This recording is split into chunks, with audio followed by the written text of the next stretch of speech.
Hey, Laura J. on my way to yoga today before the 8 o'clock mastermind session that will be happening between 8 and 9 p.m. Eastern Standard Time this evening. This is where we are getting more intentional about our connections. This is also where it's our opportunity to really think about where soul ties have been made with others we don't necessarily know how to forgive. On our own, it can be incredibly challenging to move through some of those stories that keep us bound to the souls that hurt us the very most, that make us unwilling to forgive. Well, what if we actually supported one another in moving through those emotions? What if we actually supported one another to be able to talk about the pattern instead of the people or the problem? I think it's really important energetically for us to get clear on that difference, because if we are stuck on the people and the problems, we will not get to the patterns that sustain them and keep them coming into our lives using different characters. If we refuse to get the lesson, the pattern is there to show us. So tonight we're going to be talking about patterns. And it will include personal experiences of not just myself, but us who are on the call. It should be a paid-for experience, and it was going to be. Until then, things changed, and my focus is just on getting the content of this book that I've been working on for more than 3 years that is so rich in information. I cannot wait to share it with you, and yet it is also not about sharing information. It's just about helping understand where the information that we've taken into our hearts has altered us to create an altar of the story we worship that isn't true, but that we believed because we adopted it and brought it into our home. And that's what you do when you adopt something. You care for it, you take care of it, you make sure it is cared for. Care is love, from my understanding. Care is unconditional love. That was what I realized my most accessible understanding point with unconditional love actually is. Unconditional love is care. When we love something, we will care for it. When we don't love something, do we care for it? How do we care for it? These are the things that we really need to think about, but tune into our own body to be able to feel the energetic accounts that are already still active within us. Energetic accounts are those charges we have between people, which is what I was speaking to.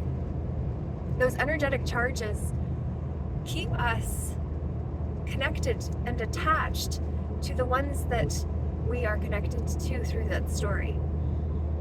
And I want to help liberate you from stories that are holding you hostage to a past you have not asked to come forward with you. You didn't know how to move it through your energetic system. We're not going to be doing that level of movement on this call this evening. But if this is resonating for you and it's something that you are interested in potentially doing one-on-one or in a more intimate private group space where it's coordinated and planned, and we have this time to be able to do that with our full focus being on the releasing of these patterns, the releasing of these problematic programs rather than problems or programs. Programs, yes, because a problematic program is a program, but a problem is not necessarily a problematic program. So just being clear about distinctions. I'm an English major from McMaster University. In 2009 I graduated, and I didn't realize how useful that English degree would become until then. I became an author and speaker and spiritual teacher, and that was many years before others would use those same terms to describe me. that's okay. But I simply say all of this because there's a lot changing in the collective consciousness right now. And each of us are individuated expressions of the whole that have a huge influence on that collective consciousness. The cap to our consciousness is determined by our openness of our heart and our mind. But it is also determined by those we keep company with. If we are bound because we cannot get down to the level of where we got hurt to move it, so that we no longer have that energy trapped in that experience that is not present to be able to move, well, all of that's going to have to show up in a now moment that is related. Because that's when then it can be like, oh yeah, okay, process me, please. So that's why we sometimes have huge eruptions without understanding or having full context for it. But the second book, all of this information about the real story of Rome, it's taken me down rabbit holes most people don't make it out of. And most people don't make down through the whole thing. And I'm not saying I've made it to the end of the tunnel specifically. But what I do believe is that I have went to the point of actually being able to bring back valuable information. And information that is mental in nature will keep us bantering in information that does not keep us in formation together. We are the ones that have to come into formation together. And that's the best information that we could possibly find, which is why I'm hosting these meetings. So if you're not already subscribed to PIWU.ca, you'll want to do that.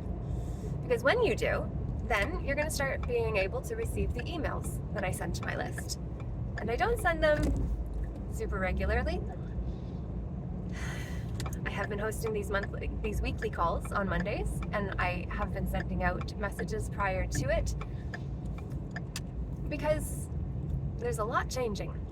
And I've been doing a lot gratuitously, and I am also moving through a lot of changes myself, and I am in need of resourcing myself beyond the point where I have been. And that means not martyring myself and prioritizing everyone else at my own expense, as I did for a long time, and no longer am, as I was. And creating that package that actually allows people to pay me for the service of holding that sacred container to be able to do that deep inner processing work, which is very separate from the mental work that has been taking so much of my energy, consuming so much of my focus. Shifting that has a huge implication for the whole of it all. And that makes me incredibly grateful. So, I wonder what this means to you and for you. What you're going to do with it. What you're going to do about it. And if you want to be on that call tonight, clearing energetically, maybe. That's what oftentimes healers, when they're feeling things move, it can actually, a burp or a yawn or some kind of energetic expulsion of energy can really be good for that. So yeah, that just happened for me, and I share that with you in case, as you're doing some energetic work, if things start coming up through your throat energetically, then it's not always necessarily you. Or it could be. That could have just been me. This could have all just been extra. But if it's relevant to you, then I'm glad that I shared it. And I wish you a wonderful day. Sign up PIWU.ca if you want to get that email with the link for tonight's 8 o'clock call. Peace.